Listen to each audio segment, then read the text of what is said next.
Nous sommes le 3 février, nous allons analyser le Bitcoin ainsi que les différentes datas du jour. Comme d'habitude, si jamais vous n'êtes pas abonné à la chaîne, je vous suggère de le faire et de laisser un petit commentaire ainsi que de partager la vidéo pour aider la chaîne à prospérer. Je vous remercie d'avance. Alors, du coup, on l'a eu. Notre craquage complet, notre capitulation, donc on a eu notre baisse ultime, je l'espère en tout cas. Ça a été très difficile pour tout le monde, cette nuit ça a été une catastrophe. On va aller voir le Total 3 après. Vous allez voir que c'est très compliqué. Donc le Bitcoin a été tout simplement ici, retester le support ici. Bon, on est clairement sur un range, hein, on le voit ici, hein, voilà, on est clairement sur un range. Donc on est en train de ranger depuis tout ce temps entre 91 000 et 106 000 globalement, voilà, donc on range dans ces zones-là. Pour l'instant, évidemment, aucune décision n'a encore été prise. Alors pour moi, je pense quand même qu'on va aller au nord. Maintenant, attention, il peut très bien nous faire un joli bear trap, dans le sens où il va faire semblant de craquer pour aller chercher des plus bas et ensuite, hop, réintégrer le range et repartir chercher des ATH. Donc ça, il est capable de le faire, donc toujours faire attention. Il faut toujours s'attendre à ce que le marché essaye de vous faire des erreurs. Maintenant ici la situation telle que je la vois, bon, il y avait pas mal d'ordres d'achat à cette zone ici, c'est pour ça que là on est en train de faire une jolie mèche. Maintenant il est clair que dans les prochains jours, on va je pense rebaisser, aller rechercher, s'appuyer ici sur le support. Alors pour faire quelque chose de propre, il faudrait revenir chercher le support ici et ensuite faire une petite accumulation et ensuite repartir sur un pattern haussier pour faire quelque chose de propre. Maintenant attention, si jamais ça fait quelque chose comme ça, là vous pouvez être sûr que automatiquement ça va rebaisser et rechercher cette zone ici, comme ça. Maintenant l'idéal, vraiment quelque chose de propre, ce serait de rebaisser comme ça, accumuler et faire un pattern de retournement. Voilà, ça pour moi c'est vraiment le scénario idéal. Maintenant si ça devait craquer, il y a encore des petits supports intéressants vers 86 000. Après ça, malheureusement, il va falloir tenir la baraque parce que là, il n'y a plus rien avant 75 000 et 72 000. Donc clairement, il ne faut absolument pas craquer les 85 000. Hein. Ça, c'est clair et net. Ça, il ne faut pas craquer. Alors, je ne pense pas que ça va aller au sud. Là, on a une autre capitulation. Je pense qu'on va redescendre, s'appuyer sur les 91 000, comme je l'ai dit, faire un pattern de retournement et aller rechercher le haut du range. Voilà. Je pense que ça va être ça. Surtout que là, on commence à s'approcher de la survente au niveau du Bitcoin en vue 16 heures. Donc, pour moi, ça me paraît être pas mal pour accumuler et se retourner après chercher le haut du range et aller probablement, peut-être, je dis bien peut-être, c'est pas forcément le cas, mais peut-être aller chercher des plus hauts, puisqu'ici on a le canal ascendant, mais le canal ascendant évidemment il monte, hein. Donc là je pense que c'est peut-être la dernière fois qu'on va retoucher cette zone ici et après repartir à la hausse, chercher peut-être les 130 000 dollars par la suite. Alors on n'y est pas encore, hein, ça va prendre du temps. Faut oublier qu'on a vu en vue semaine que ça avait besoin de retracer. Donc au final il a fait exactement ce que je pensais qu'il ferait.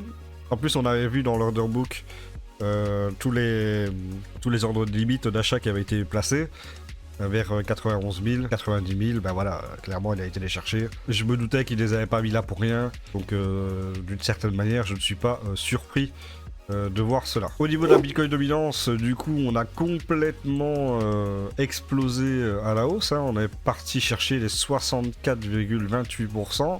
Alors pourquoi? Tout simplement pour un truc très simple et très logique en réalité. Le Total 3 a complètement craqué, on va aller le voir après. Donc du coup la Bitcoin dominance, elle a complètement explosé. Et on le voit ici, on est à 77 de RSI. Donc il est très peu probable que ça continue de monter. Donc probablement on va redescendre. Puisque les alts vont avoir besoin de respirer. Donc on va redescendre probablement vers le bas du canal. On va aller rechercher... je pense les 59-80% dans ces zones ici. On va aller rechercher ça au niveau de la Bitcoin dominance pour laisser les alts remonter, puisqu'ils en ont bien besoin. Et c'est là que du coup on voit le gros crash du Total 3 au niveau des alts. On a perdu quand même depuis le début de la baisse. On a quand même perdu près de 300 milliards de dollars de capitalisation, c'est quand même énorme, c'est colossal. Ici c'est pareil, hein, si on pourrait même imaginer un range ici. Et donc on a un range comme le BTC finalement, hein, voilà. Dans ces zones ici, entre 865 milliards et 1,14 T. Du coup on a notre range ici. Maintenant le tout c'est qu'il va falloir réintégrer le range parce que là il l'a complètement craqué. Il a été chercher quand même les 745 milliards. Alors j'avais dit en vue semaine justement, on va vite fait retourner en vue semaine. Je vous avais dit un truc et du coup il a fait exactement ce que j'avais dit qu'il ferait. C'est que je vous ai dit attention ici à l'order block, s'il n'y a pas de réaction haussière, on va craquer. Et qu'est-ce qui s'est passé? Eh ben il a craqué et il a été chercher la zone que j'avais dit en support, celle-ci. Voilà, j'avais dit qu'il irait chercher probablement les 780 milliards. Bon, il a été chercher les 740, donc il a été chercher un petit peu plus bas. Mais je vous avais dit ici, c'est une zone super intéressante pour un rebond parce que il y avait un support ici. Et il a été chercher au final les 0,5 et le support ici à 776 milliards. Et il a même été chercher quasiment les 618. Ok.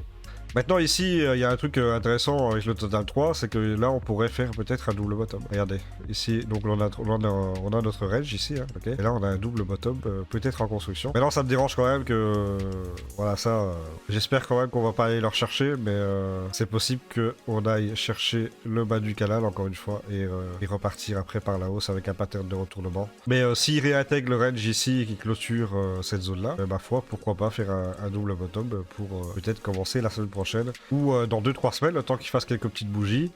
Et justement, 2-3 semaines, ça correspond à peu près au temps qu'il lui faudra pour retracer. Voilà, parce que là, oubliez pas qu'en vue semaine, il était en surachat. Hein. Donc au final, c'est pas un crash, comment dire, c'est pas un crash inattendu, c'est pas un crash surexagéré. Au final, c'est un crash finalement qui est sain en réalité par rapport aux indicateurs qu'on voit ici. C'est quelque chose qui était logique et qui devait retracer en fait tout simplement. Je vois beaucoup sur internet, sur X, sur les réseaux sociaux, etc. Des gens qui même des influenceurs qui sont complètement surpris, ils sont là en mode ouais, c'est quoi ce marché, c'est déprimant, c'est limite pourquoi ça crache quoi. Bah, en fait ça crache parce que il n'y avait plus de respiration à la hausse en fait, donc obligatoirement ça crachait derrière, donc je comprends pas pourquoi il y a des gens qui sont surpris de cela. C'est tout à fait logique et prévisible en réalité, et c'est une baisse tout à fait saine. Maintenant oui ça fait chier, ouais, c'est clair, ça je crois qu'on est d'accord, hein, ça fait chier, c'est clair, mais j'ai envie de dire si ça fait chier c'est peut-être parce que finalement on a peut-être fait des conneries. C'est pragmatique comme façon de penser, mais c'est réel. Voilà, donc là il va falloir réintégrer le canal et puis remonter un petit peu, et je pense que ça va remonter. Hein. Donc là on devrait faire un rebond au niveau des alts, mais maintenant on va savoir est-ce que on va faire un rebond comme ça et puis cracher et aller rechercher le bas de cette mèche là, ce que j'espère pas quand même, ou alors on va accumuler un petit peu ici et puis repartir chercher le haut du range. Voilà, c'est ce que nous verrons. Au niveau du Fear Green Index, nous sommes à 44, donc on est repassé en FIR, on a perdu 16 points par rapport à hier.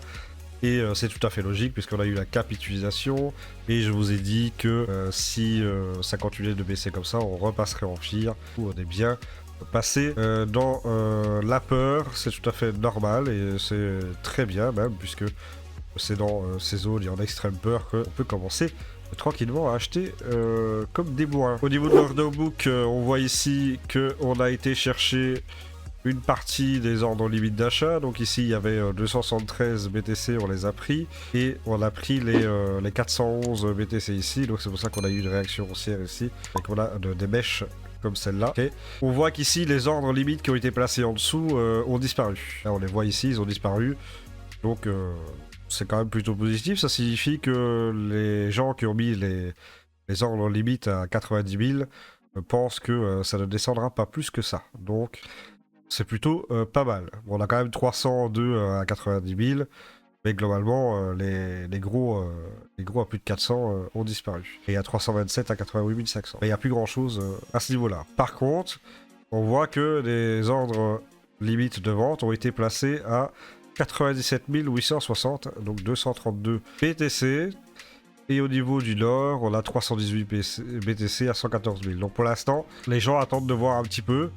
avant de placer vraiment des ordres limites très puissants. Et attention quand même, puisque nous avons 901 BTC à 78 000 $. Et ça, va falloir faire attention à ça. Parce que, est-ce que le BTC peut descendre à 78 000 $? En soi, il peut le faire. En soi, il peut le faire. Mais ça risque de pas être pour tout de suite, parce que là, on est totalement en survente. Donc, il va falloir faire un rebond d'abord. Et ensuite, on va voir qu'est-ce que le BTC va faire. Est-ce qu'il va repartir à la hausse ou est-ce qu'il va tranquillement faire ça? Mais non, attention, hein, c'est un ordre limite qui a été placé depuis longtemps, hein. Donc il est là depuis le 9 janvier 2025, on le voit, hein, depuis le 9 janvier 2025, c'est là, donc ça veut pas dire que ça va y aller, hein. Donc attention, restons optimistes. Au niveau de l'actualité économique, nous avons l'ISM manufacturier à 16 h américain, les prix à la consommation en estimation rapide à 11 h pour l'Europe, le PMI manufacturier pour l'Angleterre à 10h30 et l'IDEA manufacturier européen et français pour à 10h et 9h50. Donc il n'y a pas grand chose aujourd'hui, ça ne devrait pas faire bouger les cours. Au niveau de l'alcool season, on est reparti à 47, hein, je vous l'ai dit hier, hein. Donc c'était à 61, je vous ai dit hey, les gars ça va baisser, donc croyez pas qu'on va en alcool season. Donc je vous l'ai dit, ça va baisser et effectivement ça a baissé à 47. Et nous avons toujours le top 50 performance où il y a BGB, HBAR, XRP, OM, XLM, TKX qui surperforment le BTC par rapport à la hausse qu'ils ont fait dans les 90 derniers jours. Et nous avons Fetch qui nous fait à moins 37% en sous-performance par rapport au BTC, Aptos moins 27%, Tao moins 22%, le Chi moins 13%, le Ton moins 11%, etc. Donc tout ça, ça sous-performe le BTC très largement. Donc voilà, c'est pas joli. Il n'y a pas d'émission de token, donc nous allons voir quelques alts rapidement pour regarder un peu l'état des lieux. Vite fait, donc on voit l'ETH ici qui a complètement craqué, il est allé chercher les 2000 $. C'est violent, hein. Au niveau du canal descendant, on peut voir ici, il a complètement craqué. Il est clairement en survente, incroyable. MKR complètement craqué, ça a été chercher le support à 772. BNB pareil, complètement craqué, 495. Donc ça c'est vraiment de la capitulation, hein. Donc généralement quand ça capitule après on remonte, hein. Tao 232, hein, 232 $, hein. Ceux qui l'ont pris ici, GG à vous, hein, parce que Tao c'est un token qui peut aller chercher des 1000, 1500 voire 2000 $, hein. Ici aussi ça a craqué, ça a été chercher les 191, Sol 174. Après faut pas oublier que voilà, tout est en survente, hein. Donc clairement, LTC pareil, complètement craqué. Il n'y en a pas un qui a tenu, hein. Là c'est vraiment full craquage. Kant pareil, pompe, TRB, voilà, on voit, hein. Il n'y en a pas un qui a survécu à ça. Avax, Illuvium, ETC, Link, KSM, Trump, logique. Ah, Trump, il a bien tenu Trump, hein. INJ, Zen, ouais, on voit ici, hein. Ordi, bref, ouais, il n'y en a pas un qui a tenu, ils sont tous craqués. Un BGB, regardez le BGB, hein. Il a craqué, il a quasiment tout refait ouais, il a quasiment tout repris de la baisse, hein. Donc BGB, il a très bien tenu, très solide. Aptos, Dot, Render, Atom. Alors Atom, 360, c'était bon, hein. Atom, et un joli cours d'achat ici, hein. J'ai été rechercher le support ici. Du coup, je voulais voir CKB aussi. CKB, c'est un dossier qui peut bien monter aussi. Et là, on voit qu'il est parti chercher les 4800. C'était un cours d'achat vraiment génial pour CKB. C'est un token qui, en phase parabolique, pourrait même aller chercher facilement des 10-15 centimes. Moi, je reste confiant, hein. Je sais qu'il y a beaucoup qui désespèrent, qui pensent qu'on est reparti en bear market, mais moi, je reste confiant, je reste sur mes convictions. Je pense qu'on va toujours aller en phase parabolique après, et je pense qu'on en reparlera dans quelques mois. Et vous verrez que... Encore une fois, j'aurais raison. Bon, sans excès de confiance non plus, hein, faut pas exagérer, mais je pense clairement que là... site 21... Bref, voilà. Bon, du coup, c'est tout ce que j'ai pour cette vidéo. Merci d'avoir regardé. N'hésitez pas à liker, commenter, rejoindre mon Telegram. Il y a mon Discord aussi. Tous les liens sont dans la description. Et nous, on se retrouve pour une nouvelle vidéo. Courage à tous et ciao!